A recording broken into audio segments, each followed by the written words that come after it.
મીઠાના મુવાડાના ગ્રામજનો 15 વર્ષથી લાકડાના પુલના સહારે ગળતેશ્વર તાલુકાના મીઠાના મુવાડામાં આશરે 40 પરિવારો અને 300થી વધુ લોકો ચોમાસા દરમિયાન જોખમી કામચલાઉ લાકડાના પુલ પરથી અવરજવર કરવા મજબૂર છે. શાળા, દૂધ વંડળી, ખેતર અને હોસ્પિટલ સુધી પહોંચવા માટે પણ આ જ પુલ એકમાત્ર સહારો બન્યો છે. ગ્રામજનોએ વર્ષોથી રજૂઆતો છતાં કાયમી પુલ કે પાકા રસ્તાની સુવિધા ન મળ્યાનો આક્ષેપ કરી તાત્કાલિક પુલ બનાવવાની માંગ ઉઠાવી છે. અલ્તાફ શેખ, કપડવંજ. પરમાર પરવીનભાઈ દીપાભાઈ પરમાર, ગામ મીઠાના મુવાડા.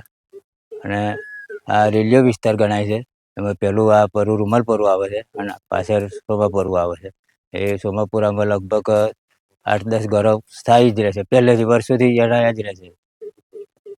કુલ ટોટલ 50થી 60 ઘર ખેતરોમાં રહે છે.